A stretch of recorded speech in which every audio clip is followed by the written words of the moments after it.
خوشخبری دینے والا نہیں آیا، جس کا حضرت عیسیٰ علیہ السلام نے اہل کتاب سے وعدہ فرمایا تھا، جس کی حضرت عیسیٰ علیہ السلام نے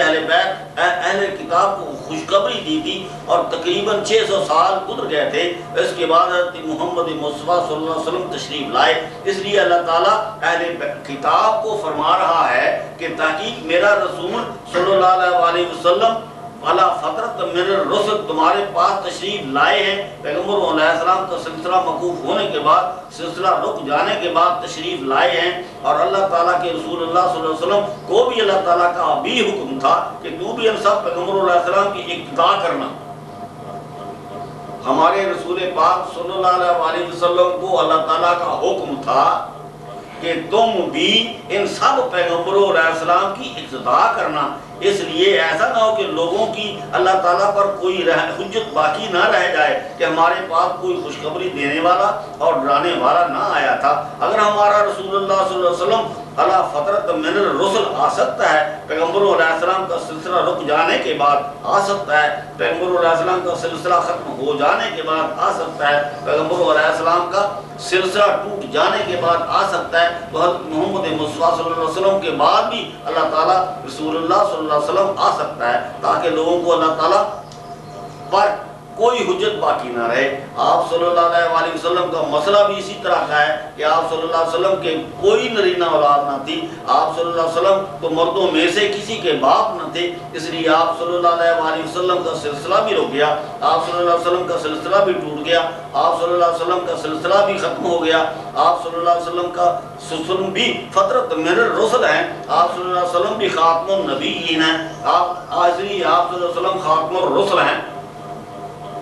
خاتم الرسل ہیں۔ حضرت اسحاق علیہ السلام کا سلسلہ نبوت حضرت عیسیٰ علیہ السلام پر ختم ہو گیا، اور اس کے لیے آپ کے اولاد نہ تھی۔ اسی طرح حضرت اسماعیل علیہ السلام کا سلسلہ نبوت حضرت محمد مصطفیٰ صلی اللہ علیہ وسلم پر ختم ہو گیا، اس لیے آپ صلی اللہ علیہ وسلم تم میں مردوں میں سے کسی کے باپ نہ تھے، اس لیے سلسلہ رک گیا۔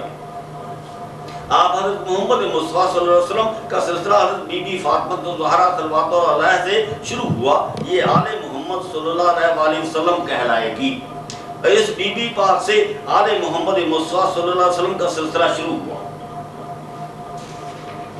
آل محمد صلی اللہ علیہ وسلم سے اللہ تعالیٰ ضرور قرآن پاک کے وارث، کتاب کے وارث اللہ تعالیٰ کے مصطفیٰ بندے ہوں گے، جو قیامت تک قرآن پاک کے وارث ہوں گے، قرآن پاک کی تصدیق کرنے والے ہوں گے، قرآن پاک کی تعلیم دینے والے ہوں گے، لوگوں کو کتاب اور حکمت سکھائیں گے، ان کو پاک کریں گے۔ قیامت تک ایسا ہی ہوتا رہے گا، قیامت تک ایسا ہی ہوتا رہے گا، اور قیامت تک قرآن پاک کے سارے بندے ہی وارث ہوں گے، اور قیامت تک قرآن پاک کے مصطفیٰ بندے ہی وارث ہوں گے، اور ذکر کے بعد اللہ تعالیٰ نے سارے بندے ہی زمین کے وارث ہوں گے اور خلیفۃ الارض ہوں گے۔ جو حضرت محمد مصطفیٰ صلی اللہ علیہ وسلم کے بعد اللہ تعالیٰ نے شاہد بھیجا ہے، بھیجنا ہے، جو گواہ بھیجنا ہے، جو ان کے بعد رسول اللہ بھیجنا ہے، جو ان کے بعد نبی علیہ السلام بھیجنا ہے، وہ شاہد ہی تو ہے جو حضرت محمد مصطفیٰ صلی اللہ علیہ وسلم سے ہوگا، اس کی آل پاک سے ہوگا۔ یہ پیغمبر علیہ السلام ہی ہو سکتا ہے، یہ اللہ تعالیٰ کا نبی علیہ السلام ہی ہو سکتا ہے، یہ اللہ تعالیٰ کا رسول اللہ صلی اللہ علیہ وسلم ہی ہو سکتا ہے، جو حضرت محمد مصطفیٰ صلی اللہ علیہ وسلم کی گواہی دے، قرآن پاک کی تصدیق کرے۔ اس کے بعد کوئی دنیا دار تو اللہ تعالیٰ کے رسول اللہ صلی اللہ علیہ وسلم کی گواہی نہیں دے سکتا، اور نہ قرآن پاک کی گواہی دے سکتا ہے، اور اس دنیا دار کی گواہی اللہ تعالیٰ کی بارگاہ میں قبول ہی نہیں ہے، اس کی شہادت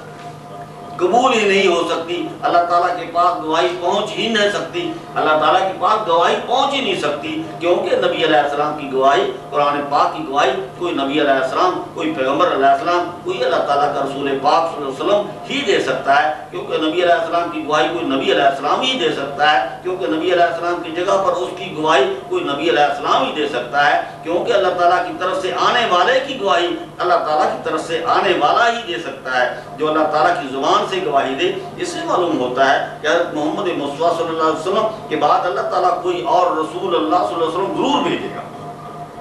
جو حضرت محمد مصطفیٰ صلی اللہ علیہ وسلم کی اور قرآن پاک کی گواہی دے، تورات مقدس کی گواہی دے، انجیل مقدس کی گواہی دے، اور تمام انبیاء علیہ السلام کی گواہی دے، ان سب کی تصدیق کرے۔ ایسا سلسلہ اللہ تعالیٰ قیامت تک ضرور قائم رکھے گا۔ ایک نبی علیہ السلام دوسرے نبی علیہ السلام کی تصدیق کرتا ہے،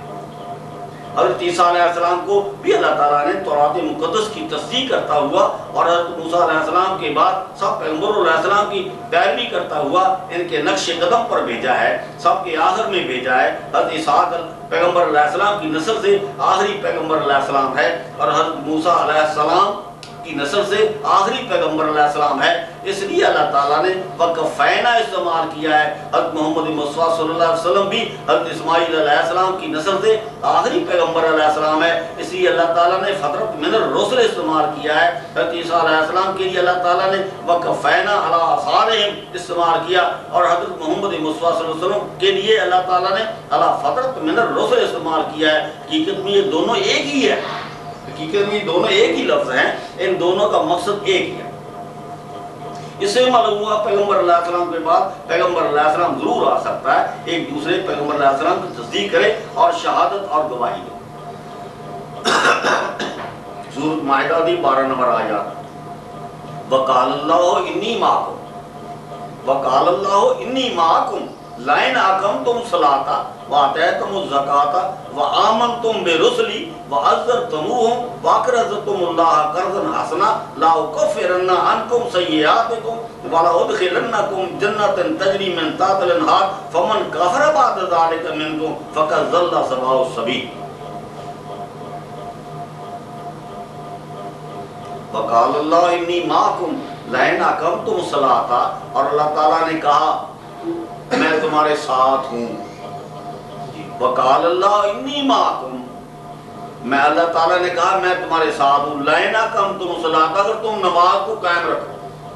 اگر تم نماز کو قائم رکھو میں پھر تمہارے ساتھ ہوں۔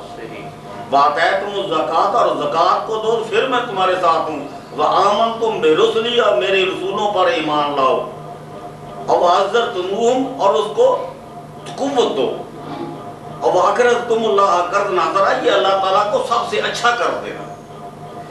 لَأُكَفِّرَنَّ عَنْكُمْ، پھر میں تم سے سب برائیاں دور کروں گا۔ سَيِّئَاتِكُمْ وَلَأُدْخِلَنَّكُمْ، پھر میں تم کو داخل کروں گا جناتٍ تجری، جنت میں جس کے نیچے نہریں بہتی ہیں۔ فَمَنْ كَفَرَ بَعْدَ ذَلِكَ، اس کے بعد اس وقت کے بعد جو کوئی کفر کرے، فَمَنْ كَفَرَ بَعْدَ ذَلِكَ، بس جو کہ اس کے بعد کفر کرے، ذالکہ منکم، تم میں سے، فقط ضل سواء السبیل، بس تقریب گمراہ ہوا گمراہی دور۔ اور ترجمہ اور کہا اللہ تعالیٰ نے تحقیق میں ساتھ تمہارے ہوں، اگر قائم کرو نماز کو اور دو زکوٰۃ کو اور ایمان لاؤ ساتھ پیغمبروں میروں کے سب کے، اور وہ تو ان کو اور قرض دو تم اللہ تعالیٰ کو قرض اچھا، یہ اللہ تعالیٰ کو بہت اچھا قرض دینا ہے۔ البتہ دور کروں گا میں تم سے برائیاں تمہاری، البتہ داخل کروں گا میں تم کو بہشتوں میں چلتی ہیں نیچے ان کے سے نہریں۔ بس جو کوئی کافر ہوا پیچھے اس کے تم میں سے، بس تاکہ گمراہ ہوا راہ سیدھی سے۔ بس یہ حکم اللہ تعالیٰ کا اب نبی علیہ السلام اب بنی اسرائیل پر اب بھی فرض ہے۔ قرآن پاک اب نازل ہوا نا، اب یہ حکم، بس اب یہ حکم اللہ تعالیٰ کا اب بنی اسرائیل پر اب بھی فرض ہے۔ تم نماز پڑھو، زکوٰۃ دو تو میں تمہارے ساتھ ہوں، اور تم سب مسلمانوں پر بھی فرض ہے، تم سب مسلمانوں پر بھی فرض ہے۔ اللہ تعالیٰ کو سب سے اچھا قرض دینا یہ ہے کہ اللہ تعالیٰ کے سب رسولوں پر ایمان لایا۔